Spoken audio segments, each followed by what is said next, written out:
हुक्म हुआ जन्नत को अल्लाह का कि जन्नत सजे, जन्नत सजना शुरू हो गई, हुसैन की विलादत हो रही है। दूसरा हुक्म जारी हुआ हूरों को, हूरों को हुक्म हुआ कि दुल्हन बनो। जो पहले ही हूर हो,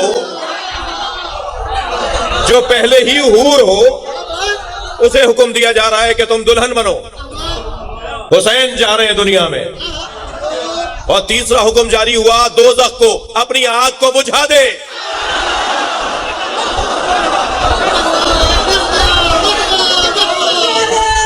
सुभान अल्लाह।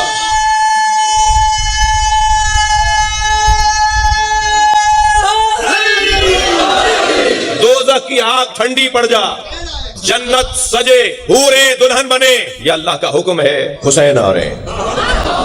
चौथा हुक्म तो कुछ अजीब है, जितने भी फरिश्ते हैं वो अपना काम छोड़कर हुसैन का दीदार करने जाएं।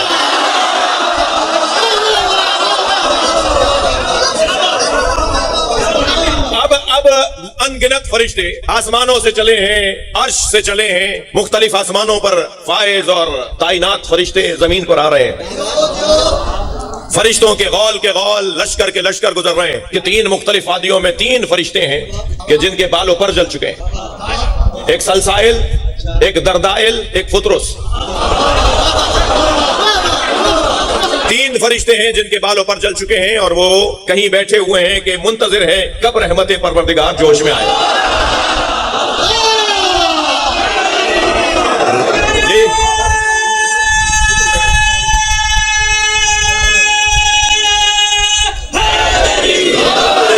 दरदाइल, सलसाइल और फुतरुस, ये 3 फरिश्ते हैं जो मुख्तलिफ जमीनों पर हैं, मुख्तलिफ जगहों पर हैं, फरिश्तों को गुजरते हुए देख रहे हैं। तो इन तीनों फरिश्तों ने जिनके बालों पर जल चुके हैं। मेरे बच्चों जवानों, हमारे परिंदों के बाल भी होते हैं, पूरा बॉडी उनकी बालों से भरी हुई होती है जी। जितना परिंदे होते हैं सबके बदन पे पूरा बाल होते हैं और 2 पर होते हैं उनके जिनसे उड़ते हैं। तो बाल और पर जले हुए हैं तो कैसा मंजर बनता है अगर किसी का बाल और पर ना हो तो जी।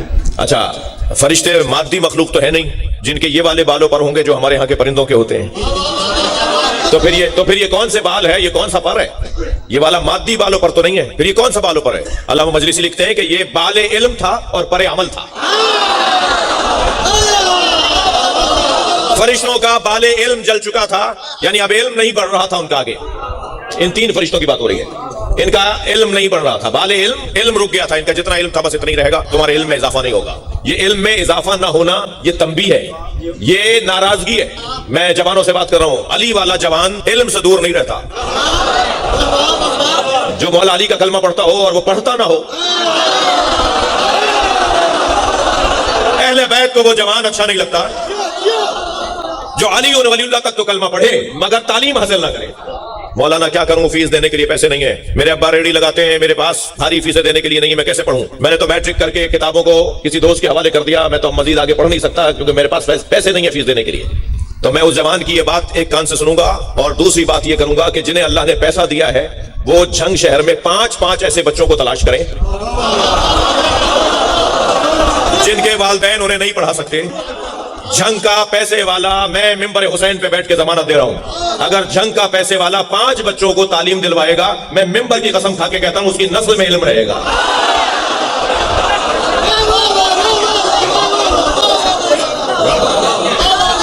बहुत बड़ी बात है।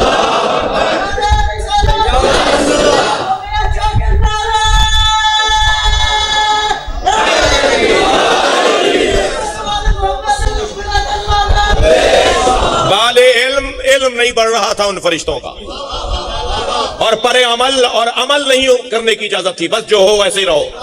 अगर किसी से अमल छीन लिया जाए तो वो फुतरुस बनता है, और अगर कोई खुद ही नमाज छोड़ दे, अगर कोई खुद ही रोजे ना रखे तो ये अल्लाह की तरफ से सल्बे तौफीक है। ये इबादतों का सल्ब हो जाना ये आजाब से कम नहीं है। ये बहुत बड़ी आजमाइश है कि हमें नमाज में मजा ही नहीं आ रहा। ये बहुत बड़ा आफत है कि हमें रोजा रखने में मजा नहीं आता। वो फितरत है जिसका बाले इल्म जल चुका है और परे अमल जल चुका है। मगर याद रहे, बाले इल्म भी बहाल होगा तो हुसैन के दरवाजे पर, परे अमल भी बहाल होगा तो उसके झूले से। अब तीनों फरिश्तों ने फरिश्तों से कहा कि हमें भी जमीन पे ले चलो। उनके बच्चे खेलते थे ना, वो चारों हाथ पैरों से पकड़ के खेल रहे हैं, तो वैसे फरिश्ते उठा के चले हैं तीनों फरिश्तों को, दरदाइल, सलसाइल और फुतरुस को लेके चले हैं। जमीन पर पहुंचे हैं। जब जमीन पर पहुंचे, सरकार की खिदमत में पहुंचे, तो लाइन लगी हुई थी फरिश्तों की मुबारकबाद देने की। तो जैसे ही इन तीनों फरिश्तों का नंबर आया तो फुतरुस ने आवाज देकर कहा, या रसूल अल्लाह, आज आप खुश हैं, और जब करीम खुश होता है तो अता करता है। हमें हमें हमें शिफा अता कर दे, हमारी जिंदगियों को बहाल कर दे। नबी चाहते तो हाथों को उठाते। बादस खुदा नबी के अलावा तो कोई नहीं है ना। मौला अली भी है तो वो नबी के बाद है। खुदा के बाद नबी और नबी के बाद अली। मैंने कासिम शाह साहब की मजलिस जो पढ़ने आया अभी कुछ दिन पहले, उसमें ये शेर सुनाया था, खुदा के बाद नबी और नबी के बाद अली। इस एक बात से रोशन किताब कोई नहीं। हमारा रोशन अकीदा है कि हम मौला अली को नबी के बाद मानते हैं। सबसे पहले अल्लाह, फिर मुस्तफा, फिर मुर्तजा। ठीक है, तो नबी से ज्यादा तो कोई नहीं है। नबी चाहते, दुआ करते कि अल्लाह इन तीनों फरिश्तों को शिफा अता कर दे, तो एक लम्हा लगता, उनके बाल भी आ जाते, पर भी आ जाते। मगर नबी अगर ऐसा करते तो नबी को हक था, मगर नबी तो कुछ और चाहते हैं। नबी तो चाहते हैं मेरी उम्मत हुसैनी हो जाए।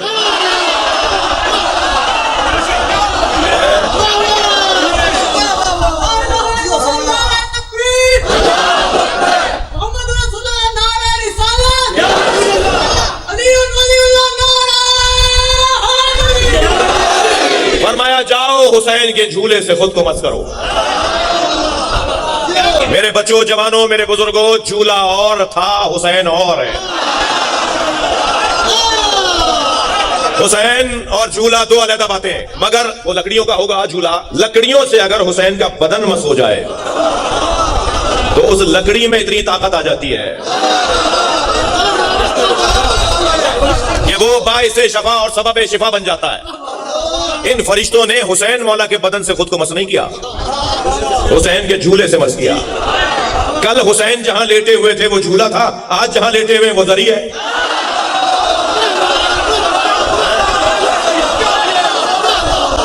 आज अगर कोई चाहता है कि उसे शिफा मिले तो आज मौला हुसैन करबला में एक जरी में लेटे। जो खुद को जरी से मस कर लेता है उसे शिफा मिल जाती है। मैं झंग के इस इतने बड़े इज्तिमा में आवाज दे रहा हूं, कहां है फुतरुसे ज़मान, कहां है गुनाहों से हटे हुए लोग,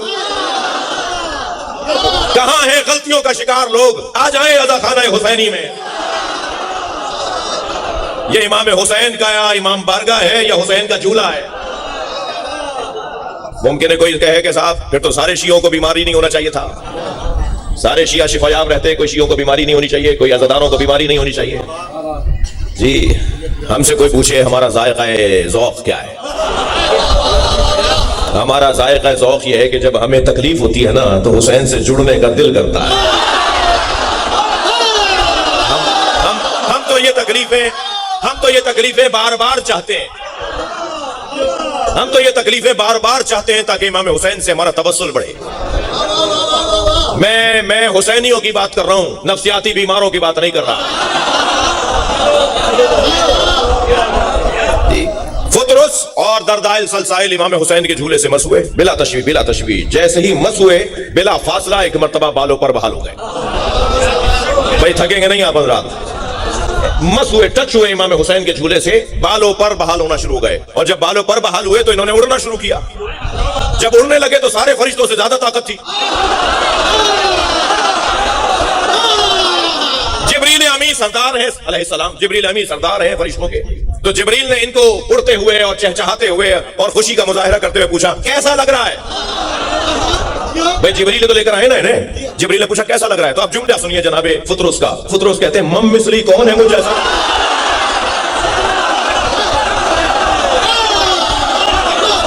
कौन है मुझ जैसा।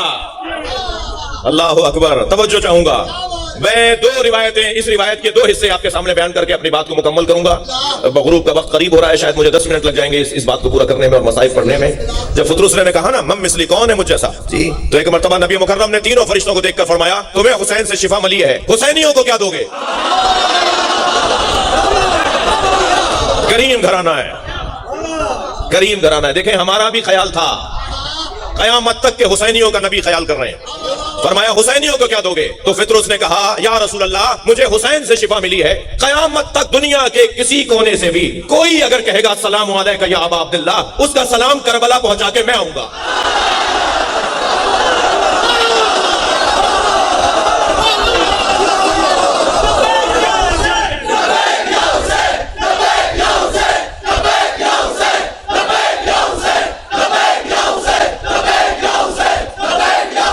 बुलंद सलावत पढ़े।